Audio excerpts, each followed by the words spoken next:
Greetings from Las Vegas, Nevada. We are currently here at the Consumer Electronics Show 2017. My name's Andrew Dupuis. And I'm Zyla, your general host, but today both of us are here to show you around. Hey, so what's the Consumer Electronics Show? So the Consumer Electronics Show is one of the largest trade shows in the world, if not the largest anything as far as tech, as far as inventions, as far as pretty much anything that you want to make. Pretty much anything we do on our channel, you'll find here. And to give you some perspective, every single hotel room and Airbnb in Vegas is sold out. So that's how many people, I think it was, 210K people here at the show. 210,000 people are here, and we're here. And somehow I found a power outlet. It was a struggle.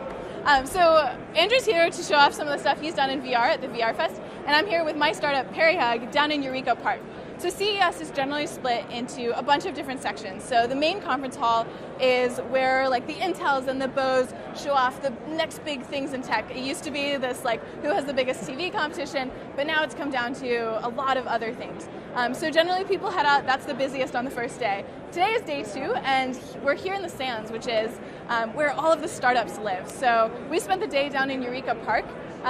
And can you tell us what Eureka Park is? Yeah, absolutely. So Eureka Park is like the hub for all startups at CES. There's, I think, a couple hundred exhibitors all throughout, maybe almost 1,000, I think, exhibitors downstairs, and they're showing off everything from the latest in VR tech. There's a 3D face scanner that's pretty sweet. Stuff like a robotic froyo machine. That was my personal fave because they were giving out froyo. What is it? Robotic froyo machine. No, but Royo, what was the name? Frobot. Yeah. Frobot. We're a big fan of Frobot. Shout out. Free frozen yogurt is always a plus. They've also got stuff up here that's not startups. So over here in the Sands Hall C, there's stuff like Fitbit. Repping my Fitbit. Wearable technology.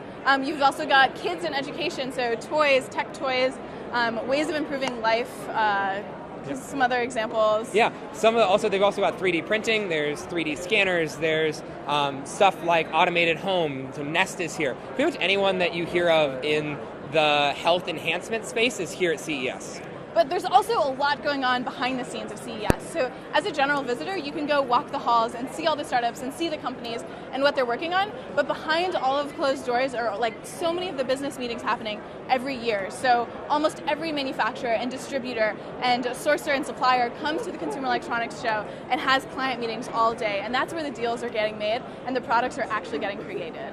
So I'm going to jump off the screen for a second. Zyla's going to tell you a little bit more about Perihug, and then we're going to jump to a stream from our first day, yesterday, here at CES. Absolutely. So my company, Perihug, makes internet-connected plush toys that let you hug loved ones from anywhere in the world. So the idea is, right now, I'm here in Las Vegas, Nevada, and my mom is at home in Boston. So if I had one of my Perrys, and she had one as well, when I give mine a hug, she'll feel that in Boston as a gentle vibration. So what we've done is, we have a booth in Eureka Park, and one of my favorite things about Eureka Park is that they keep the costs for startups really low. So it's $1,000 to demo at the Consumer Electronics Show and get seen in front of hundreds of people. So last night we were on The Verge, today Mashable was shooting with us, and you can get found and seen in these places because of the way CES is set up. So now we're going to jump to our first segment and check out some of the startups we saw on day 1. So it is day 1 of CES 2017, and we just got here. We're here in Eureka Park, and let's go check out some of these startups. So every year, Eureka Park is where all of the startups from around the world join and show off what they've been working on for the past year. So we're surrounded by people who, this could be their first year here and they've been working on this product for a month or 2, or this could be their 5th year and they're launching an order. CES is roughly divided into categories, so Eureka Park is all startups, but upstairs we've got fitness and wearables, we've got beauty tech, health tech, and a whole assortment of other categories that we can go check out. I've been like trying to race through the halls of CES. Hey. It's a social robot for kids to teach them foreign language. Oh, awesome. So how does it work? Our goal is to teach kids one foreign word per day. You can talk with kids, interact with them, so it's very engaging for kids. And you can express emotion. Kids laugh when the toys can smile and be sad, angry, and so on. Stay in front of him, tracking your face. If you move now, it will go with your face. So So I think the field of social robotics is really interesting. There's so much going on, and I think it's really, really important as we move forward that robots can interact with people. Whether or not that was like the thing that's going to do it, I don't know, but it seems like a really cool way to learn a language.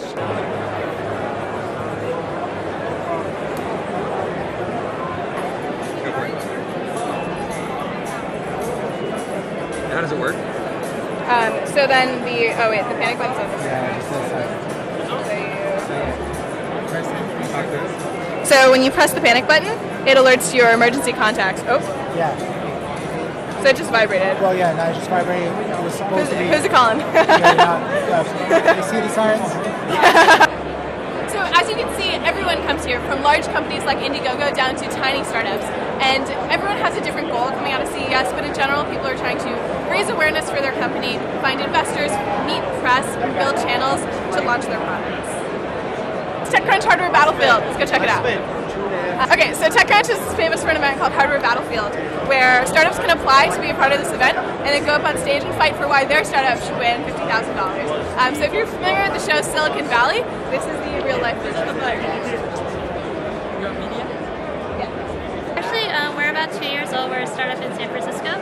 And the Helix Cuff, this one right here, is our first product. It's also wireless Bluetooth headphones. And you can just take them out. This is actually the control unit. And the earbuds are housed in here. Helix is actually shipping right now. Right now? Yeah. Nice. So where can people buy Helix? You can go on our website, ashleycoffee.com. Comprised of to make like a product like this? You obviously have to have engineers and designers. Yeah, engineers and designers. What's the ratio to people do both? Well, we're a startup, so we kind of do everything. Everyone does everything? Yeah, I'm actually a senior product manager.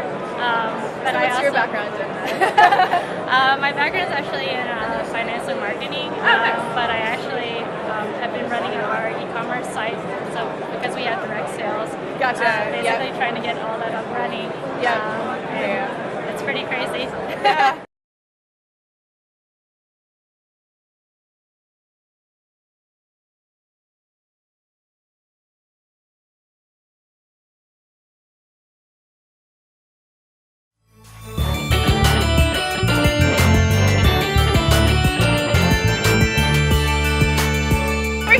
Amy, who is the CEO of Pledge 1%, which is an incredible organization. My company, Perryhug, is a member, and I'm going to let Amy kind of explain what it is. Hi, thanks. So Pledge 1% is a global movement to create a new normal where giving back is integrated into the values and culture of companies of all sizes and all stages, preferably as early as possible. We were started about 2 years ago by Salesforce, Atlassian, SB Angel, some folks from Techstars, an incredible group of people, and basically the idea is to create this new normal. Right now, most founders and most companies feel like they need to wait until they're much bigger or much more established before they even think about giving back, and we want to change that. We believe that if you set your intent at the very beginning, that will enable you to kind of create the culture and also to attract the kind of talent you want.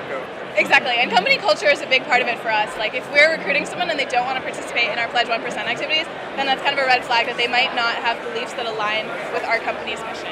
Yeah, and I think more and more, especially with the millennial generation, basically employees want to work for companies where profit and purpose are intertwined. So increasingly giving back is not just the right thing to do, it's also the smart thing to do. Yeah, so how can companies pledge 1%? Like what does pledge 1% mean? Yeah, so taking the pledge itself is very easy. The shortcut is if you go to P, like pledge, P1.today, it's a shortcut. You can take the pledge in about 30 seconds. Then you decide basically if you're going to pledge 1% of time, 1% of product, 1% of equity, or 1% of profit, or all of those things. Some companies do more than 1%, some companies do less. It's really about looking at your own company, what your assets are, and how you can make a difference, and really setting your intent. Like, what do you want to be in the future? Don't worry about what you're already doing. Think about what you want to do. Pledge 1% is just here to make it easy. Just to let you know, you can give to any cause you want. It's not about any one particular thing. It's just supporting what you're passionate about. Yeah, company's choice. So we teach STEM activities to kind of underprivileged elementary schools in our Pledge 1% of time, and that's something that's really important to our team in giving back. But every company has their own mission. So. Great. Well, thanks so much. Thank you. Bye-bye. Thank you.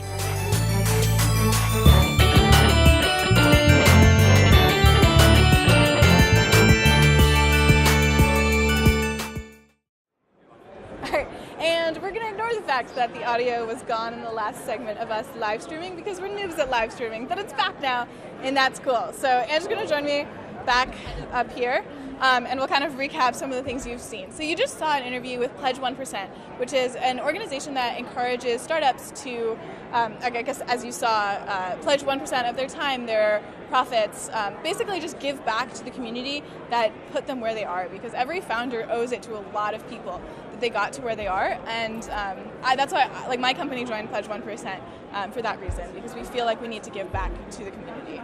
Yeah, so one big thing, I guess, talk a little bit more about the project that you do, just because I think it ties in really well kind of with why you do Beauty in the Bolt and all of that. With our Pledge 1% project? Yeah, so with our Pledge 1%, my entire company donates 1% of our time, actually slightly more than that, to volunteering at local elementary schools and teaching them STEM. I think STEM education is really important, obviously, if I'm running this channel, but especially in underfunded schools. And given that we are in a state that's not typically known for STEM education, it's also so empowering to walk into a classroom, teach a kid about circuits, and walk out with them knowing exactly what they're doing. Hey, Brian, come on. Yeah. So tomorrow you guys are going to see Brian, because he came in, he was Zyla's stand-in. Hey, Brian, Tom, do you want to join us too? And Dom. So this is the rest of some of the Parahug team, but they're going to be standing in for Zyla when she's in meetings. We're going to talk a little bit more about what it's like to be here at CES. But Brian is going to be Zyla tomorrow when we go and interview the rest of the Case Western booth. So we're going to be going through all of the other startups that are here from Case Western, talking to some people who do HoloLens, some other really cool stuff like, what was the biggest one? Best one? Oh, that's a good question. There are a lot to choose from. Yeah. Okay, there's one that is doing remote monitoring of oscilloscopes, and that's pretty prime because it completely replaces having to like lug a giant piece of equipment. Absolutely. And you'll see those tomorrow.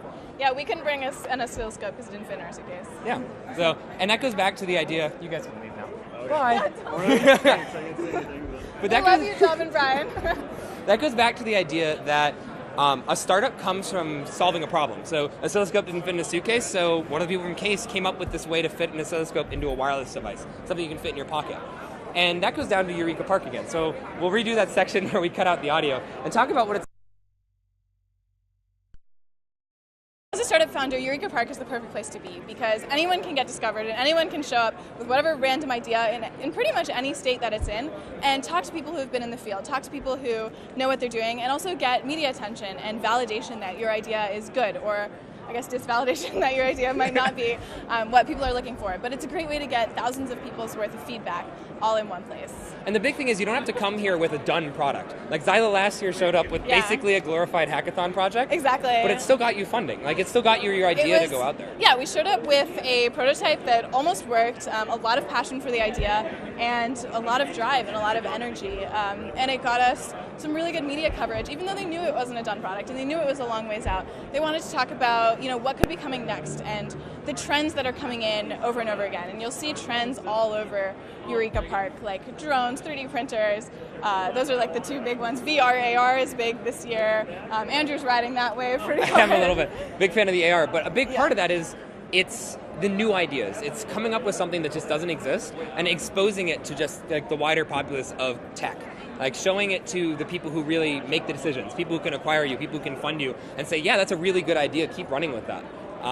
One thing, we're walking around, you see people out with sketches, people who are showing off their first ideas, saying, I want to do this. Lots of 3D printed in the garage prototypes, for sure. Yeah, but that's completely valid, especially here at Eureka Park. So it's an opportunity to show off this idea. And you don't have to be, a 25-year-old or a 30-year-old running this giant startup company. It can really be, an 18-year-old college student like Zyla, who last year just kind of shows up and says, hey, this is my idea and I want to go somewhere with it.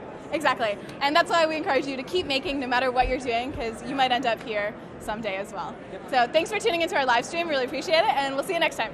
Bye.